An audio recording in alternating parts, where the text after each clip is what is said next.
comentario para...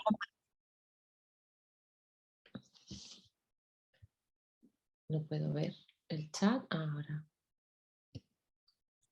Pueden utilizar el chat, en este caso para hacer alguna pregunta, algún comentario, observación.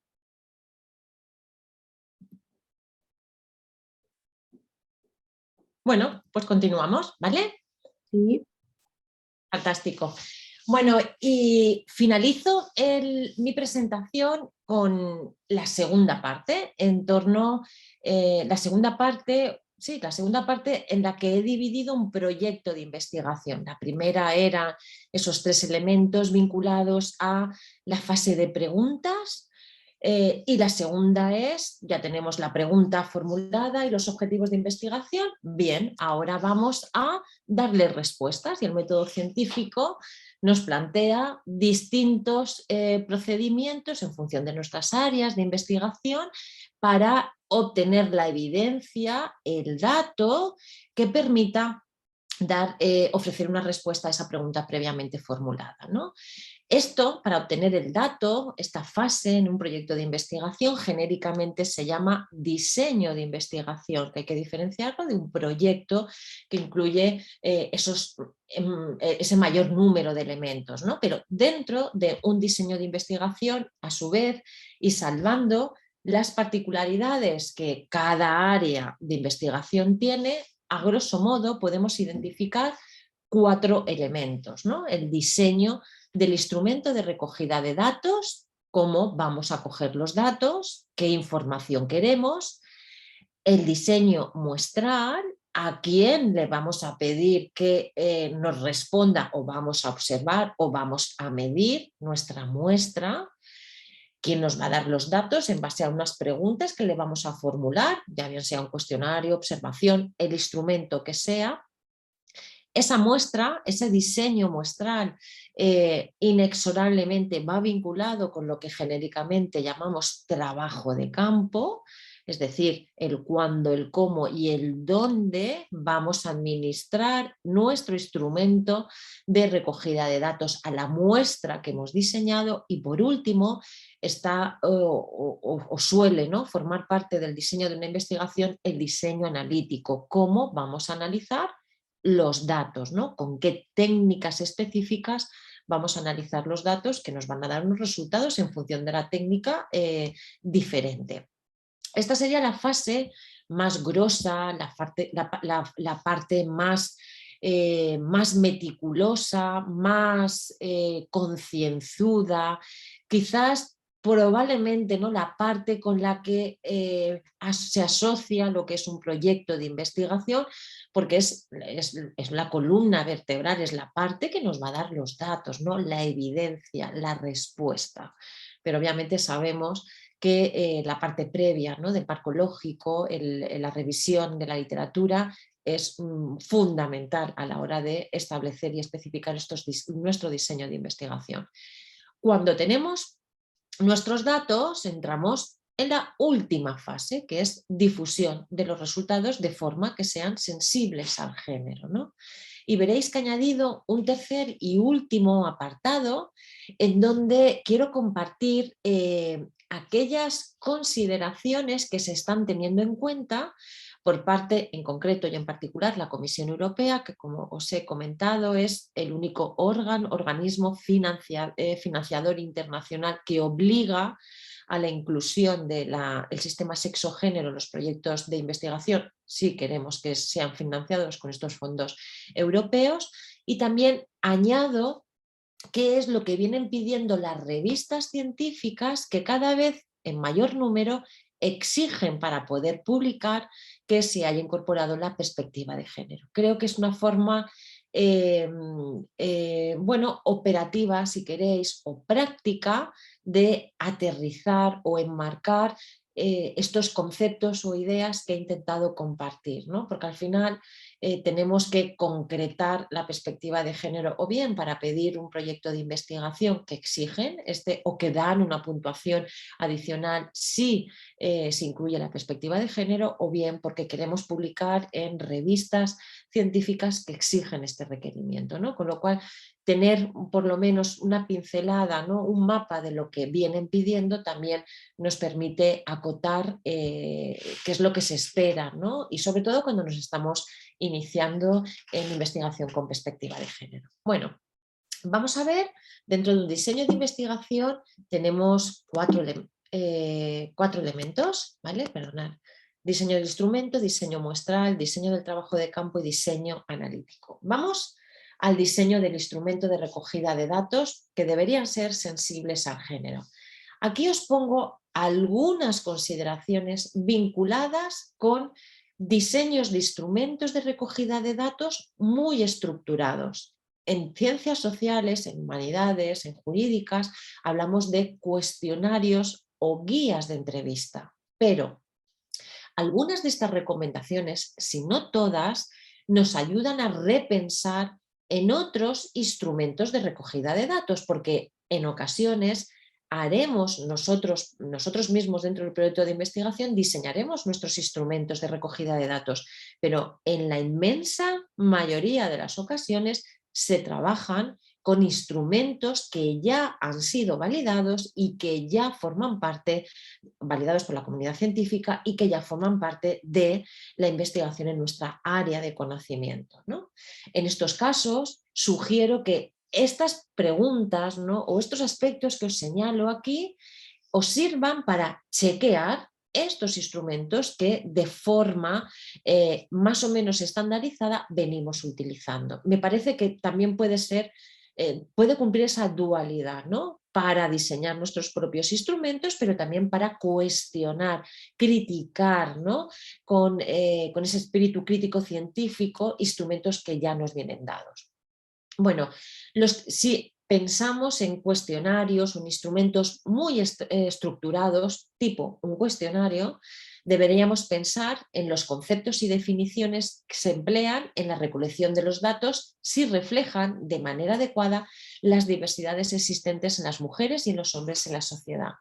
En la mayoría de las ocasiones, por lo menos en ciencias sociales, que trabajamos con instrumentos consolidados en la década, a principios, bueno, con anterioridad en el siglo pasado ni os cuento, ¿no? Pero los que han sido validados hasta 2010, probablemente las categorías de respuesta estén ya superadas y no recojan la diversidad de las realidades en las que actualmente participan mujeres y hombres o otro tipo de identidades de género, con lo cual es muy importante revisar los conceptos que operacionalizamos y las categorías que utilizamos para operacionalizar nuestros instrumentos. Las preguntas han de ser redactadas con un lenguaje inclusivo, eludiendo generalizaciones imprecisas y el uso del género gramatical masculino para referirse a mujeres y hombres. Hay investigación que demuestra un impacto diferencial en las respuestas entre mujeres y hombres a cuestionarios, a preguntas, según si se utiliza el masculino genérico o si se identifica para mujeres y para hombres. Con lo cual, si un instrumento no garantiza que den los mismos resultados redactado en masculino genérico o en un lenguaje inclusivo, no es un buen instrumento que mida aquello que pretende medir. Los termómetros deben permitir medir la temperatura a todas las edades y a todas las mujeres y todos los hombres. Si no mide la temperatura a una edad, por ejemplo, o a un sexo, no es un instrumento de medida válido, en este caso, para medir el nivel de temperatura, ¿no? Y esto es muy importante. Las preguntas deben garantizar la igualdad de trato entre mujeres y hombres, eludiendo términos que reflejen estereotipos sociales y oculten desigualdades de roles. Tenemos tan interiorizados, tan naturalizados determinados términos que de una forma inconsciente los recogemos en nuestros instrumentos de recogidas de datos. Esto se ve de una forma muy clara cuando a nuestros estudiantes les pedimos prácticas en este sentido, ¿no? En donde expresan preguntas y categorías de preguntas con esos conceptos o idea en ocasiones muy estereotipados, ¿no? Y que reproducen y que excluyen otras realidades. Determinadas palabras, por ejemplo, ¿no?, tan cotidianas como trabajo, empleo o actividad principal, pueden dar lugar a distintas interpretaciones. Por ejemplo, las mujeres no consideran trabajo actividades que sí lo son, como es el trabajo de cuidados, ¿no?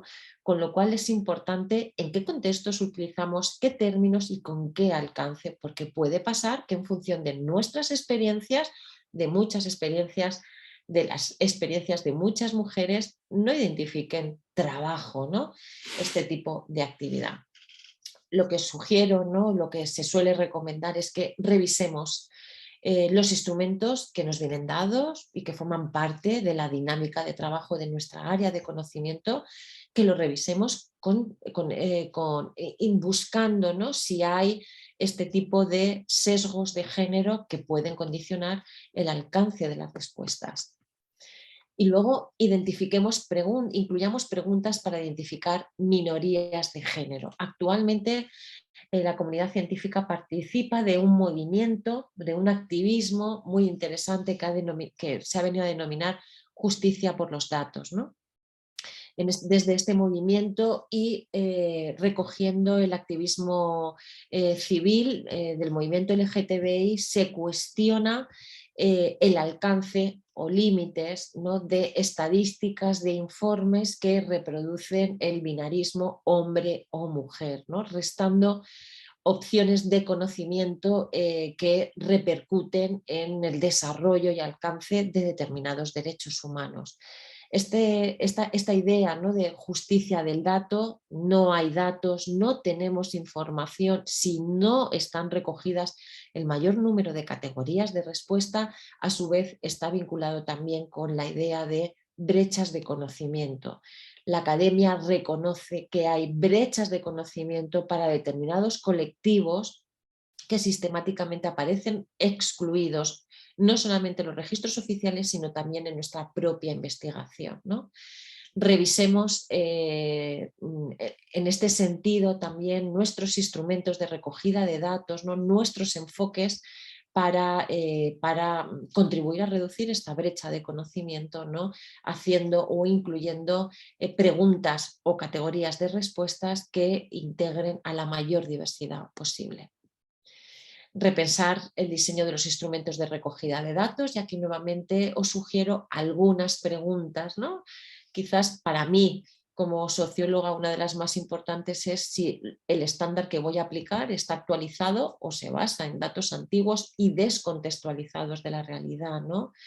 Y si permite identificar las diferencias de mujeres y hombres. Por ejemplo, si estamos midiendo la actividad de las personas para vincular este hallazgo con el desarrollo e implementación de políticas públicas vinculadas con nuestro estado de salud, habrá que recoger conceptos y categorías de actividades que van más allá, que trascienden del deporte federado, ¿no?, y que incluye las experiencias vinculadas con la movilidad de las mujeres.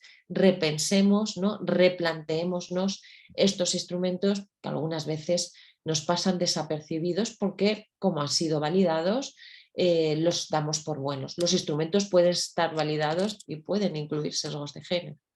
La Encuesta Nacional de Salud española también hace algo más de una década fue revisada con enfoque de género. Había muchas preguntas que no permitían alcanzar a identificar el estado de salud de cuestiones muy específicas de las mujeres, ¿no? Y esto fue un enorme avance porque luego se trasladó en iniciativas, en políticas, en planes de actuación más concretos. El segundo diseño es que tendremos que contemplar dentro de esta cuarta etapa de un proyecto de investigación, que en concreto dentro del diseño de investigación, remite al diseño de la muestra. Como os decía, habitualmente mis colegas piensan, ¿no? o asocian la perspectiva de género con esta parte de la investigación, pero ya habéis visto que es una, si las analizamos todas de forma independiente, de 8 etapas, ¿no? Bueno, erróneamente también esto es una presunción que se sigue, se continúa arrastrando, erróneamente se ha asumido que las hembras deberían ser excluidas de los experimentos debido a, supuestamente, la naturaleza variable de los datos que provocan el desarrollo de nuestros ciclos, ¿no?, reproductivos.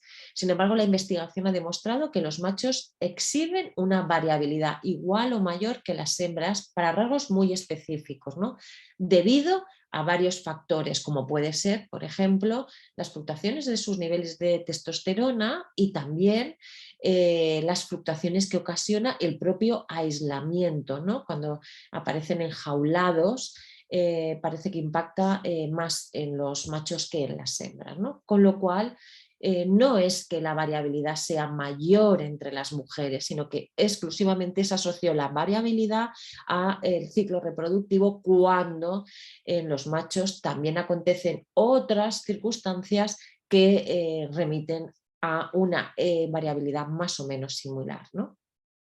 Puede parecer que incluir muestras de mujeres y hombres en las fases experimentales, sobre todo en las fases de experimentación de nuevos fármacos, suponga incrementar, duplicar el tamaño de la muestra, ¿no? Sin embargo, la investigación demuestra que el incremento que debería hacerse de la muestra oscilaría en función de los objetivos de la investigación entre un 14% y un 33%. No es cierto que encarezca, que sea necesario duplicar la muestra o que solamente las hembras o que no se incluya hembras por su supuesta variabilidad, ¿no?, en el comportamiento y por lo tanto en la medición, ¿de acuerdo? Con lo cual, diseños de las muestras que sean equiparables en la medida de los posibles y con todos los matices que ahora os voy a señalar.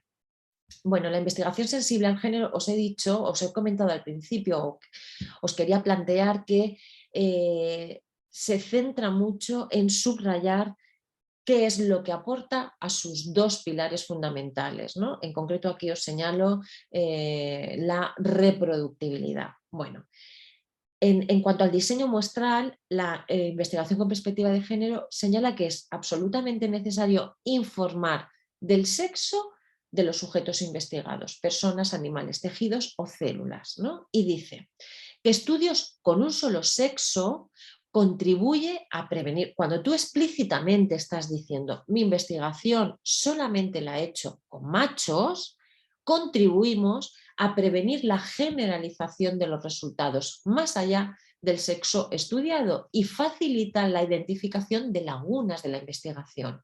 Ocurren muchísimas circunstancias que impiden o restringen que, a pesar de que hayas planificado un diseño muestral en donde hombres y mujeres, machos y hembras tengan una similar o proporcional representación, sucede que en ocasiones es imposible llegar a alcanzarlo. En estos casos, lo que hay que hacer es informar.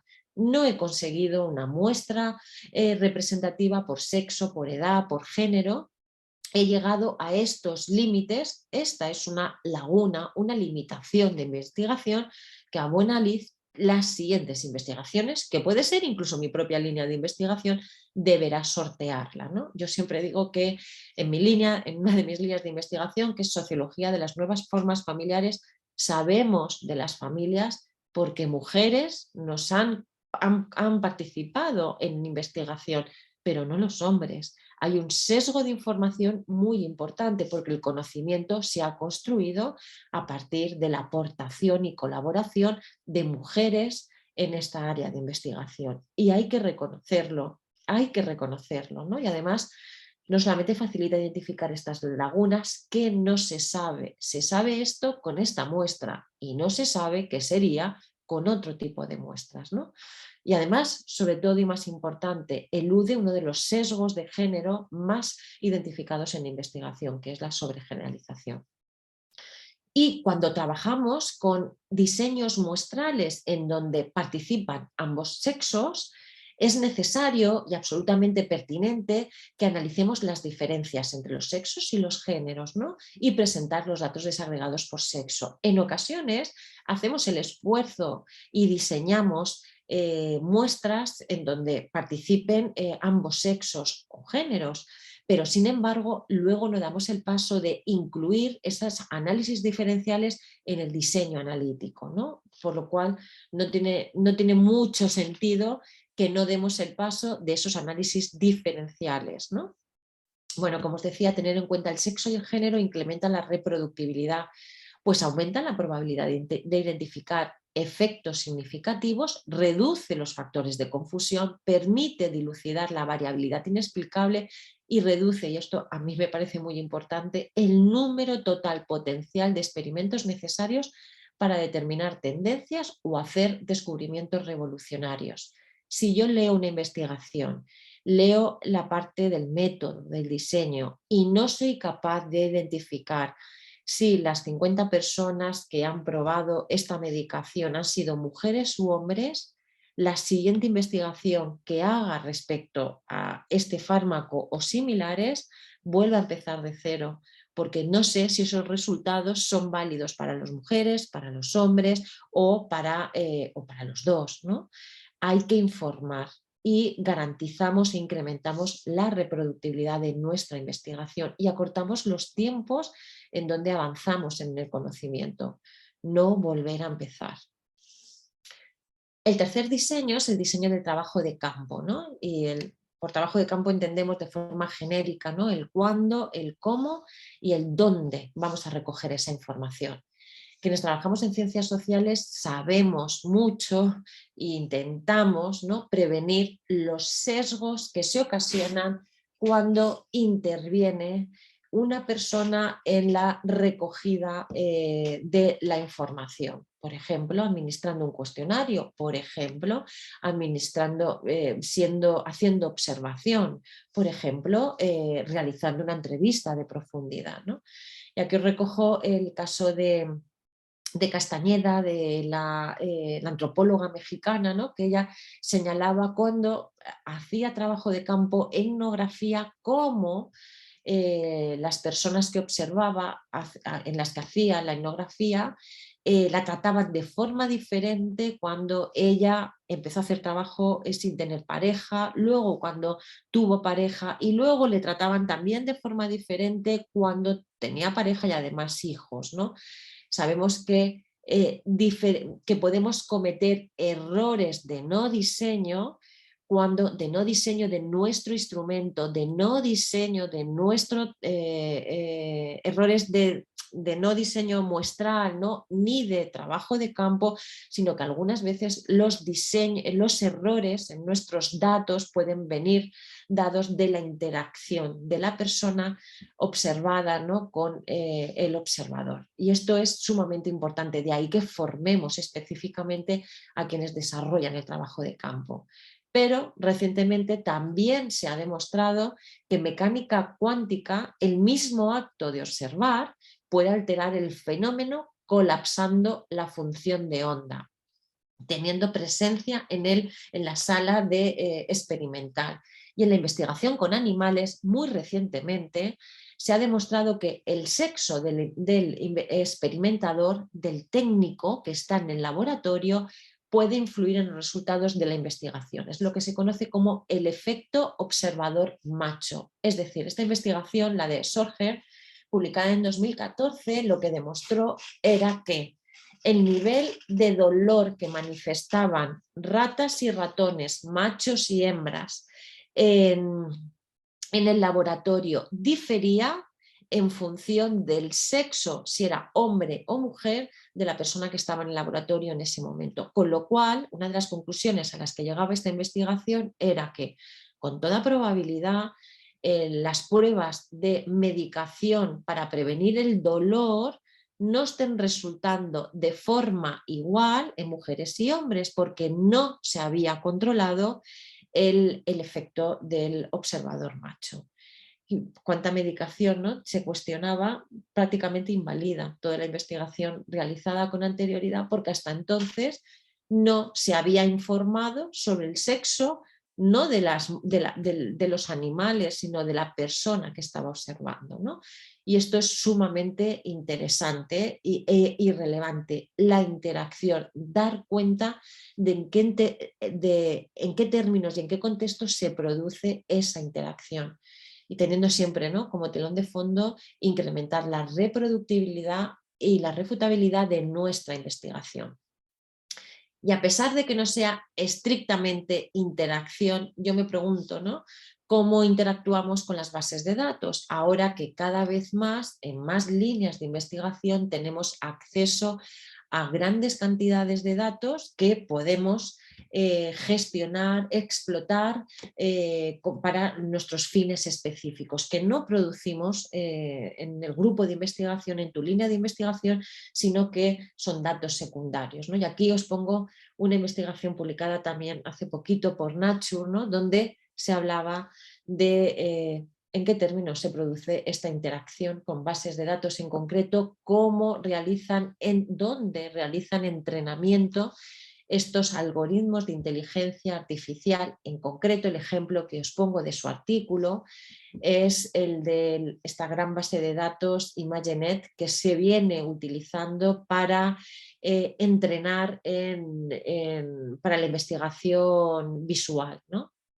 Y estas bases de datos, en concreto ImageNet, se ha identificado que carece de geodiversidad. El 45% de las imágenes que contemplan proceden de Estados Unidos, cuando Estados Unidos representa el 4% de la población mundial, y solamente el 3% de las imágenes proceden de China e India, cuando estos representan el 36% de la población mundial. Por lo tanto, no hay geodiversidad, no hay una muestra sesgada hacia lo americano, ¿no?, en detrimento de otras sociedades. Y no solamente es que esté sesgadas las imágenes, sino que están sesgados el etiquetamiento que se le hace a esas imágenes, de tal manera que en esta transparencia tenéis las fotografías de dos novias. La de la derecha es una novia india, la de la izquierda es una novia supuestamente norteamericana, ¿no?, pero también podría ser europea, no sé si chilena, ¿no?, pero europea, española, perfectamente. Bueno, en esta base de datos, la foto de la novia europea norteamericana está etiquetada como novia, vestido y boda, pero la foto, la imagen de la novia india está etiquetada como disfraz o arte performativo. Hay un sesgo a la hora de etiquetar las dos imágenes, representan el mismo concepto, novia, o si queréis vestido, ¿no? Sin embargo, hay determinados estereotipos que recogen o que aparecen reflejados en esta forma de etiquetar. Si estas etiquetas sirven para entrenar algoritmos en la inteligencia artificial, probablemente sus resultados impacten de forma diferencial porque están sesgados. Bueno, y la última parte y la más importante quizás, ¿no?, o la que deberíamos centrar grandes esfuerzos, es el cuarto diseño del instrumento, diseño de la muestra, diseño del trabajo de campo, sobre todo en términos de interacción, y por último el diseño analítico, ¿no? Bueno, os quiero presentar de forma muy breve este artículo publicado hace muy poquito, en 2019, en Nature, donde el equipo de Kara Tamenbauen publican cómo podemos hacer esto de analizar, de integrar el sistema sexo-género en la investigación. Mirad, el artículo es de los mejores que yo he podido leer, está en acceso abierto, lo vais a tener en las referencias que a partir de mañana os voy a facilitar. Mañana o lunes se las facilito a Wentolin. Y es, a mi modo de ver, brillante por muchas razones. Primero, porque hace una revisión del concepto de innovación de género aplicado a muchas áreas de conocimiento a priori neutras al género, y es muy estimulante y muy rico.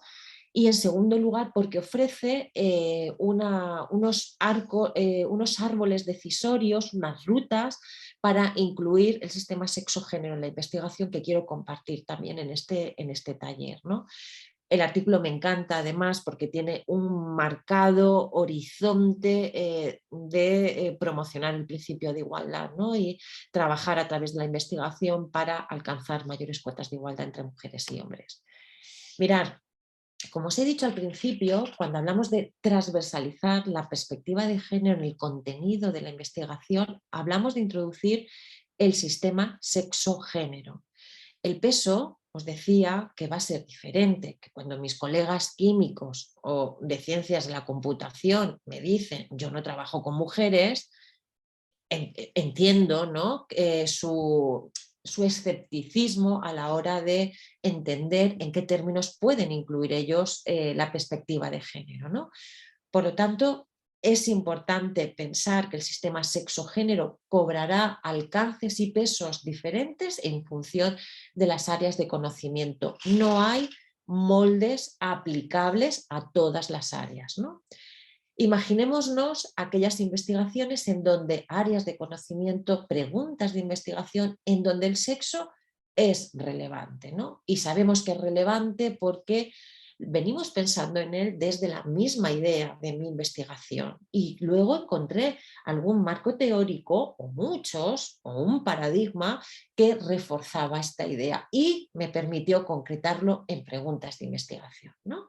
Mirad este árbol decisorio. La primera pregunta que nos debemos plantear es si el fenómeno o producto que estamos estudiando afecta a organismos de sexo biológico. Si es que no, nuestra perspectiva de género acabaría aquí.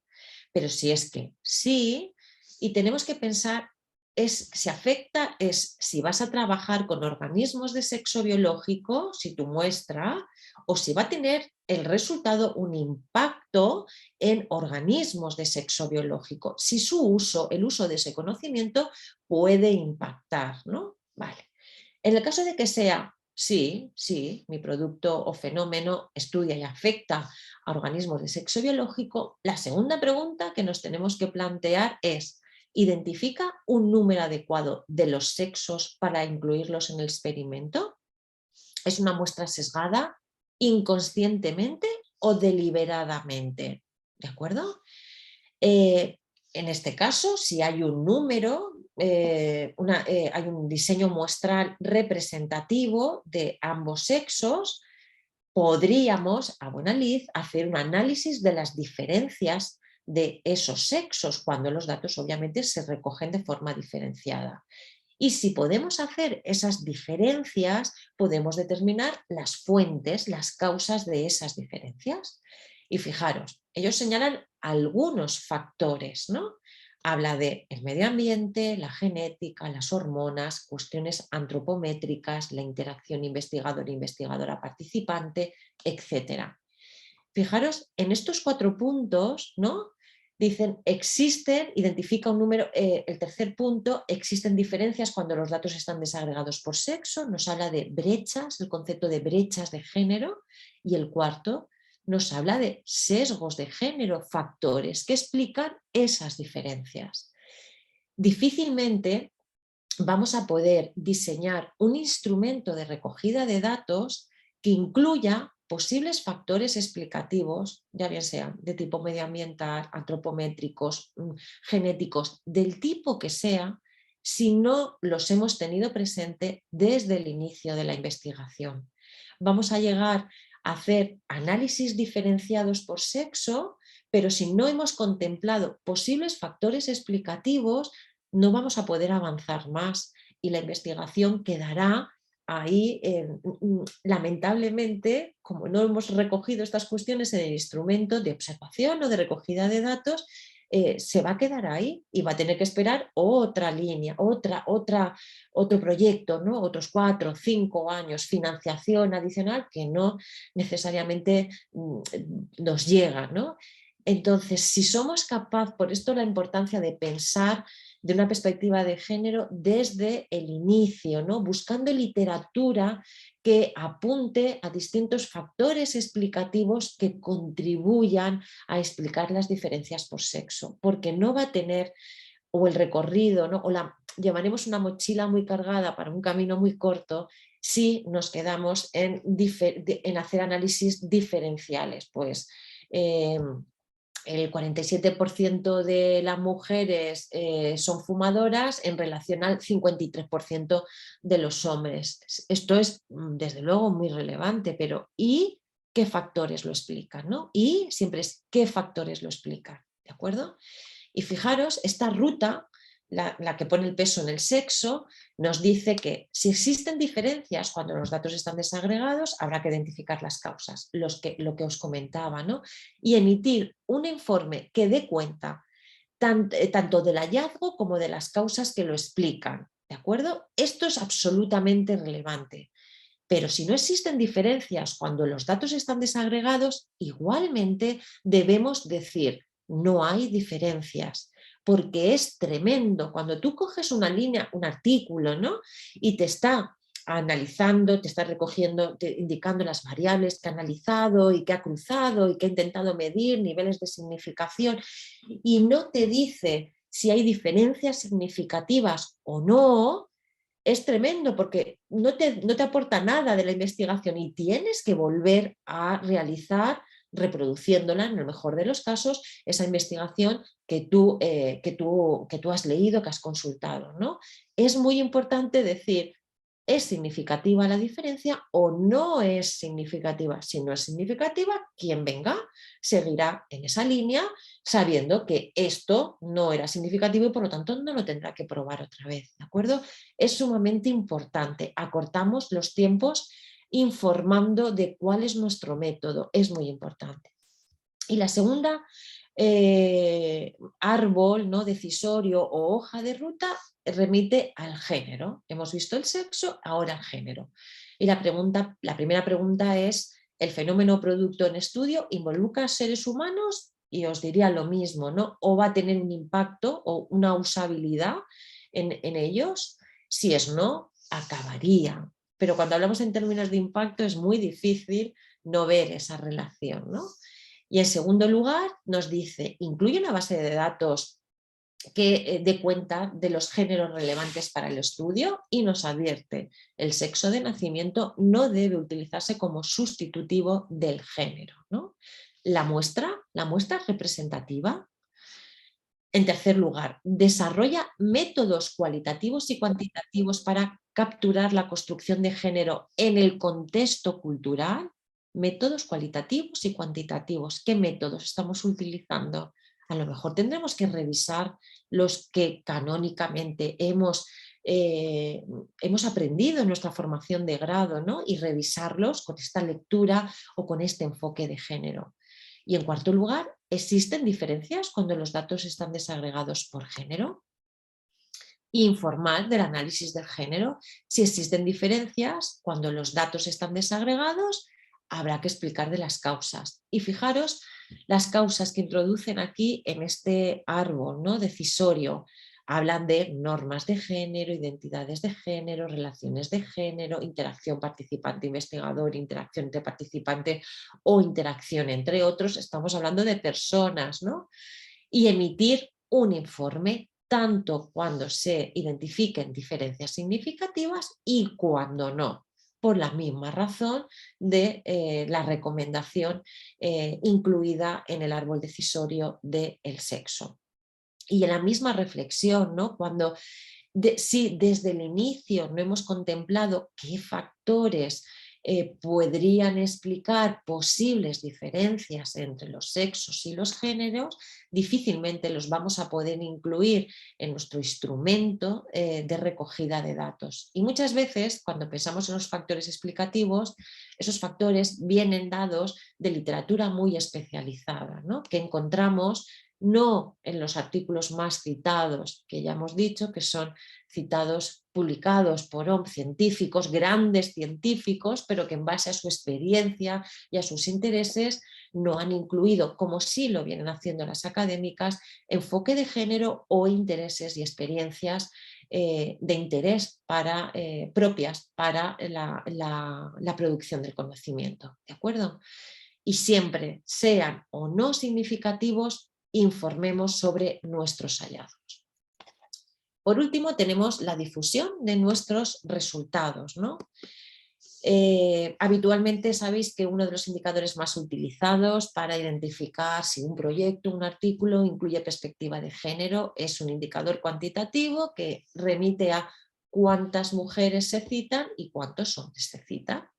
En principio podríamos pensar que es tremendamente complejo que mis artículos, que mis propuestas de investigación recojan una presencia equilibrada de científicas y científicos, porque, como veis, menos del 6% de los países representados en la Web of Science se aproximan a la paridad de género en términos de artículos, y algunas especialidades de investigación como física, por ejemplo, o matemáticas, con tasas de crecimiento en cuanto a la producción de 0,1% anual, pues no superarán en este siglo la paridad, ¿no? Esa presencia equilibrada. Con este panorama podríamos decir, yo no tengo nada que hacer, no puedo hacer nada porque es que no se citan, ¿no? Sin embargo, la pregunta que yo os haría, ¿no? y que la cojo como un auténtico regalo del trabajo de Jordan Dorwin y sus colaboradores es: ¿podemos romper el círculo vicioso sin dañar a la ciencia? Y pongo sin dañar a la ciencia porque uno de los argumentos que más escucho es que yo cito a la literatura más importante, y la literatura más importante es la que más se cita, ¿no? Verdaderamente la más importante es, o la más relevante en términos de contribución de conocimiento, es la que más se cita. Bueno, está duramente cuestionado, ¿no?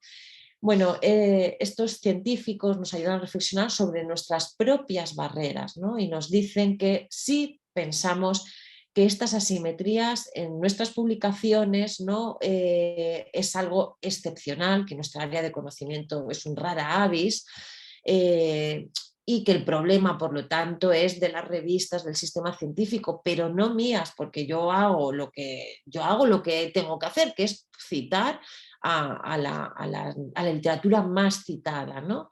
Sí, además nos hemos socializado en un sistema científico con programas en donde la participación de la visibilidad de las mujeres era muy reducido, ¿no? En donde asistimos a congresos con poca presencia de mujeres o cada vez más presencia de mujeres, pero que hablan menos, participan menos, a pesar de esto de que hablamos una media de 20.000 palabras en detrimento de las 7.000 de los hombres, ¿no?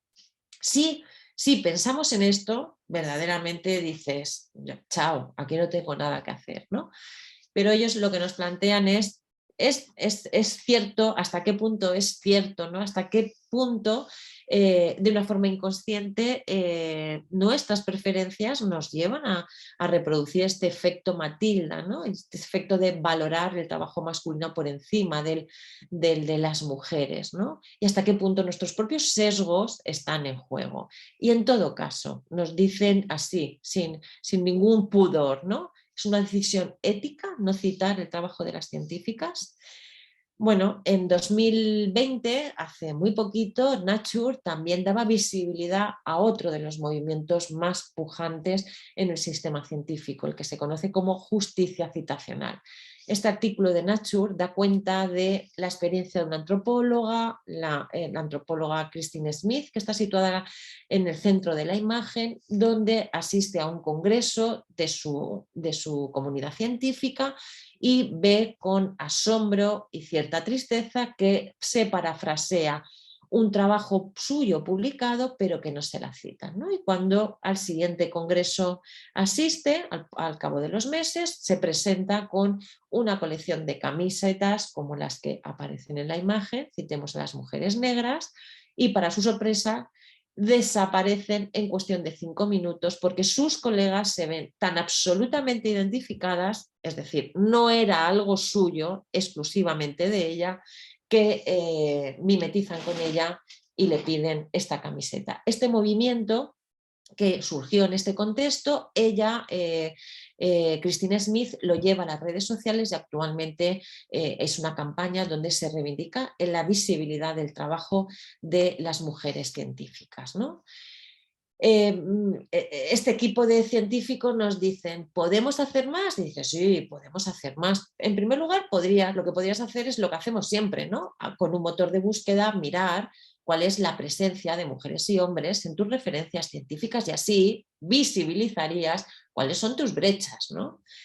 Pero también este activismo científico dice, y si esto te aburre y te parece muy tedioso, pues lo que puedes hacer es utilizar algunos de los software que ya están en código abierto, que automáticamente te leen tu lista de referencias y te hacen un cálculo aproximado, ¿no? Y esto ya a ti te da una idea de cómo vas en esto de la presencia equilibrada.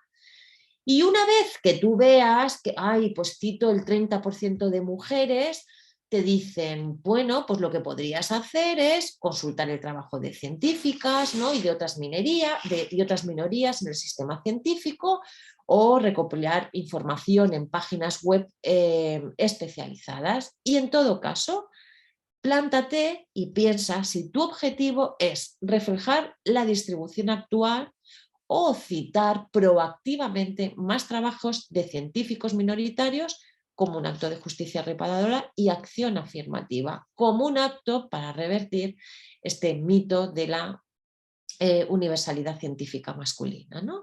Y bueno, es un artículo que también os lo recomiendo. Os recomendaría estos dos, el de Tamewen y el de estos científicos, porque son muy sugerentes y creo que son válidos para reflexionar.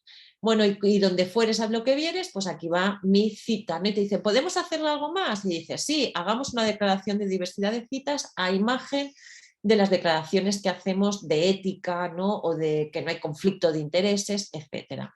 Veis que me ha quedado un poco larga, la tengo, esto es mi propia declaración con el material del curso que os voy a proporcionar, hay que ajustarlo, convengamos, pero os la dejo aquí y por si os es de interés para sumaros a esta iniciativa. Bueno, y luego hay otras iniciativas muy interesantes y también que surgen al amparo, ¿no? de este movimiento de justicia citacional. Y aquí os recojo a una antropóloga, bibliotecaria en Canadá, que además es miembro de uno de los grupos indígenas de Canadá, ¿no? Y ella ella ha creado recientemente un nuevo modelo para registrar la comunicación que se establece con lo que ella llama los guardianes del conocimiento, ¿no? Y es un artículo muy interesante en donde se reflexiona en aspectos como que nuestro sistema científico actual recoge las referencias de todo aquello que es de una u otra manera grabado, pero que sin embargo en estas comunidades existe un conocimiento que no se graba y que es ancestral y que se transmite de forma oral y que en las investigaciones habitualmente queda recogido como si fuera una entrevista o en el mejor de los casos, ella cuestiona mucho el sistema APA para esta finalidad, aparecería como pues, una llamada de teléfono, ¿no? Y que sin embargo estamos hablando de conocimiento.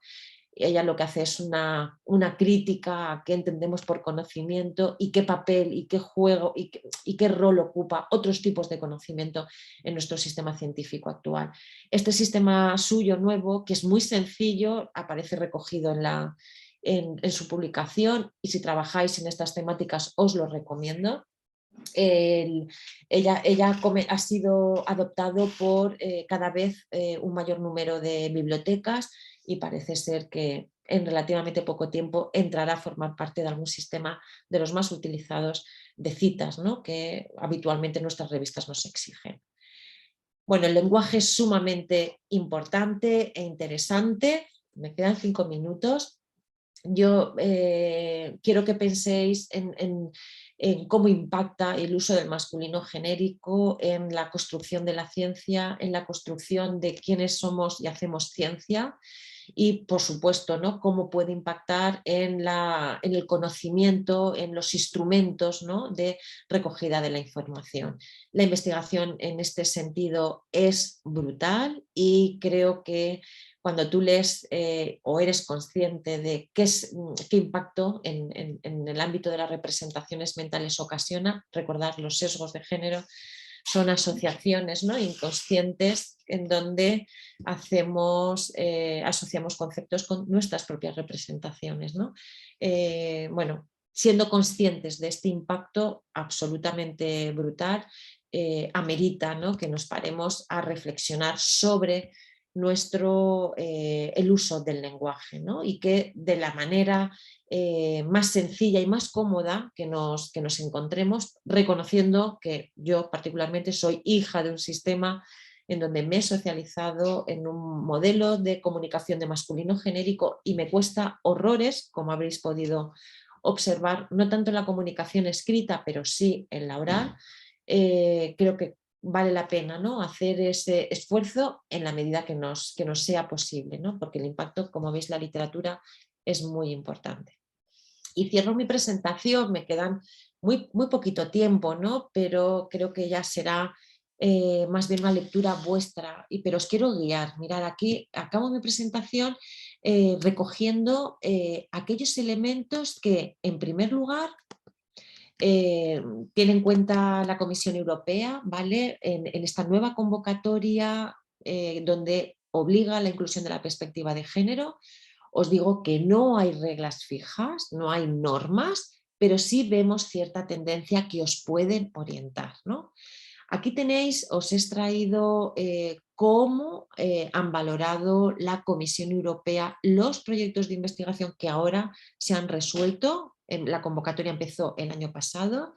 Os digo que es tan importante justificar cuando no es relevante como cuando es relevante. Cuando no es relevante no bastará con decir no es relevante, sino que tendrá que venir sustentado por lo menos con referencias científicas apropiadas. No vale decir no vale, aquí no cabe la perspectiva de género. Y cuando es relevante, insisto que va a ser en la totalidad de los proyectos, salvo las de matemáticas aplicadas, habrá que atender a estas cuestiones que os dejo recogidas, ¿no? Reflexionar sobre por qué el sexo y el género podría ser importante, considerar la producción de conocimiento sobre el género, incluye aspectos de sexo o género como parte de un enfoque multidisciplinario, considera las categorías factores sociales que se cruzan con el sexo y el género, la interseccionalidad, ¿vale? Y por último, os recojo algunas indicaciones en concreto las pautas Sager, que se han extendido muchísimo. En concreto, estas pautas recogen las recomendaciones para las revistas especializadas en el ámbito médico-sanitario, pero veréis que se pueden generalizar o aplicar en otras áreas de conocimiento. No solamente son las revistas vinculadas con el ámbito médico-sanitario las que lo están cada vez exigiendo en mayor número, pero recojo estas porque se están convirtiendo en un estándar, ¿no?, que otras revistas en otras áreas de conocimiento, si no en los términos en los que os presento aquí, porque son las pautas Sager, sí que los recogen, ¿no? Las pautas Sager diferencian un primer apartado de principios generales que deberéis tener en cuenta cuando presentéis artículos en aquellas revistas que exijan la inclusión de la perspectiva de género, pero luego fijaros, aquí ya hay recomendaciones más específicas según la sección del artículo, ¿no? El título y el resumen, la introducción, los métodos, el método, los resultados y la discusión. Y creo que esta vez estoy a vuestras 12:29, mis 14:30, mira, ya son 30, y creo, si os parece bien y tenéis alguna duda, algún minuto para alguna cuestión. Gwendolyn, ¿cómo lo ves? Y bueno, primeramente, realmente felicitarte porque has tenido un manejo excelente del tiempo. Ha habido información que has compartido sumamente interesante. Llevo lleno mi libreta de notas y voy a permitirme de manera muy breve solamente hacer referencia a algunos aspectos que me parecieron interesantes para rescatar. Yo creo que el tema de haber podido hacer un resumen de la sesión anterior ayudó muchísimo, sobre todo para ubicar a quienes no nos acompañaron en aquella oportunidad y para refrescar la memoria de quienes sí lo hicieron. De allí rescato el marco operativo funcional que nos has presentado, básicamente dirigido hacia visualizar brechas, detectar sesgos y planificar acciones. Yo creo que eso es una herramienta potente que nos ayuda a tener una mirada mucho más orientada respecto a investigaciones con la perspectiva de género. También el que te hayas detenido a desarrollar con ejemplos, convivencias inclusive, todos los elementos en las diferentes etapas de la formulación de un proyecto de investigación, desde las ideas de investigación, pasando por las preguntas, etcétera, cómo formular objetivos, cómo poder encarar un abordaje metodológico, por ejemplo, diseños muestrales, etcétera, el análisis de los resultados, el manejo de hipótesis inclusive, con esta perspectiva. E incluso también me llamó mucho la atención y voy a ahondar en ello, por ejemplo, en la herramienta de Gender Innovations, ¿no? Para poder un poco estar al día respecto a cuáles son las noticias y poder estar nosotros que estamos haciendo seguimiento de estas temáticas, poder ahondar y estar al día con estos temas, ¿no? Y bueno, finalmente, ¿qué decir de, en mi caso, anoto lo de las pautas, Ságer, que es lo último que has presentado, porque en mi rol de editora de revistas también y como investigadora en temáticas de la gestión, en mi caso, en temáticas de género más recientemente, pero segura que para cualquier área del conocimiento esto se aplica, el poder tener estas pautas de acciones, de comportamiento que podemos utilizar como referencia para el desarrollo de nuestra investigación. Algunos comentarios que de pronto van surgiendo en el chat. Permíteme por favor leer un momento, María José. Nos dice, por ejemplo, Pamela, excelente presentación. María José, como investigadora del área de la biomedicina, te lo agradezco mucho. Y creo que hay mucha necesidad en todas las áreas de conocimiento, sobre todo porque todavía, como tú señalabas y también lo había dicho en la primera sesión, hay muchas más preguntas que respuestas en esto. Son temas para nosotros emergentes, hay mucho por hacer. También Andrea Neira desde UFRO nos da las gracias. Gracias también por participar en esta actividad. Seguiremos participando en actividades formativas, ofreciendo espacios para discutir estos temas. Ya en este caso sería el último del año, pero con toda fuerza volvemos en enero para seguir ofreciendo estos espacios de participación.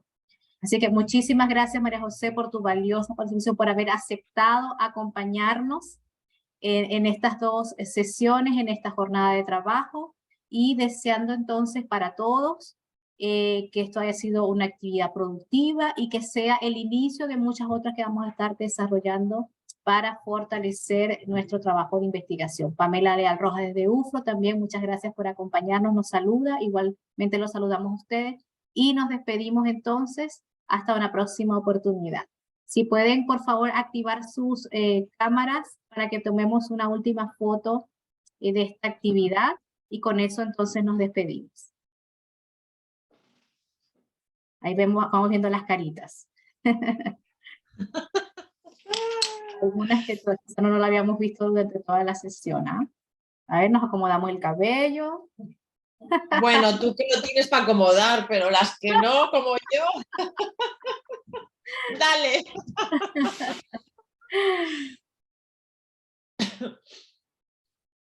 A ver, ¿alguien más que pueda activar su cámara?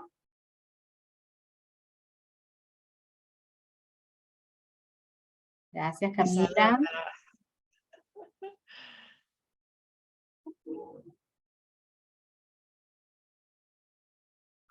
Bien, voy entonces. Sonrisa.